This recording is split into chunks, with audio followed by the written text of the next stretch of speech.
Welcome to Native American history. The Native American race are a group of indigenous people that persevered through many years.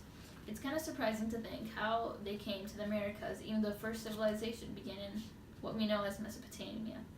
Well, the strongest theory is the Bering Strait, where during the Ice Age, where much of the Earth's water supply was in glacial ice, sea levels dropped drastically and the land bridge emerged. The natives started out as any other civilization, nomadic. The plain Indians lived in teepees, because they were easy to move from place to place.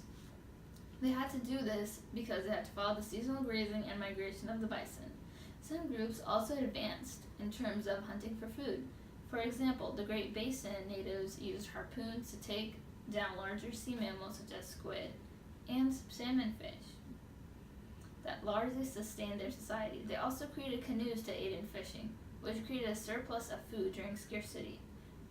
And not just that, there's also social rules for these tribes, where women had to raise children, prepare food while men were hunting and gathering.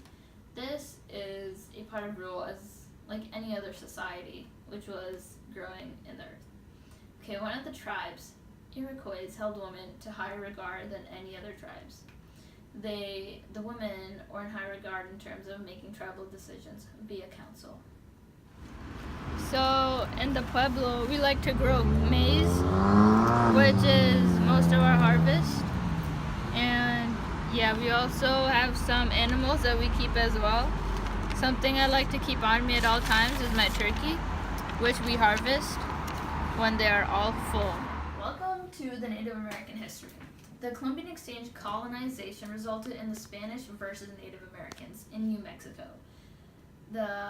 This is happening because the Spanish are forcing religion onto natives through missionaries and demanded tribute with the labor.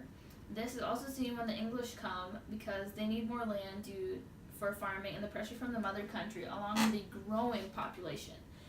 The natives are being pushed westward out of their homeland, which leads to the 1622 massacre, for about 347 Englishmen, nearly about them, died. Another important event is the 7 Years' War involving the French, Great Britain, colonials, and the natives. This is a pretty big war, and they're still being pushed westward. So to prevent this, a Native American Shawnee warrior chief leader, Tecumseh, together puts a Native American tribe confederation with the help of the British in the War of 1812, which ends in a stalemate. Not long after, Andrew Jackson signs off on the Indian Removal Act in 1830. Many feuds begin through this when the U.S. forcibly moves the Seminole Indians from Florida to Oklahoma. Also, the Cherokee were also forcibly removed to march from North Carolina to Oklahoma. Thousands of them died from disease, hunger, and cold temperatures, later known as the Trail of Tears. Now, after this, many battles continued to spur, such as Little Bighorn, from where the U.S. Army is defeated. Battles like these continue till Native Americans are U.S. citizens and pushed onto reservations. But the reservations, even now, are getting smaller and smaller, such as the Pamunkey tribe in King William County, Virginia. You Indian, if you don't get down to Oklahoma, I'm gonna shoot you. Shoot me. I dare you. Wrong choice. Boom. Native American history. Today we're going to talk about the problems in today's society on reservations. Although many Native Americans stay in touch with their communities, they also fall largely to societal problems such as gangs and poverty. Native Americans are also subject to federal laws and taxes, which was part of an agreement. As the U.S. promised to live on tribal lands, they were in return going to promise to provide healthcare and education.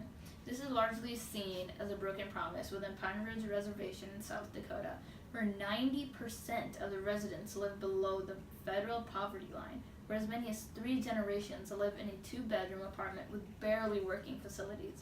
Many deaths also occur due to gang violence in towns of only 300, whether from accidents or gang violence. The living conditions are so bad on these reservations, with so many societal problems ranging from poverty to low availability in healthcare to an even smaller age of death, which is nearly half of the U.S., which is 78th.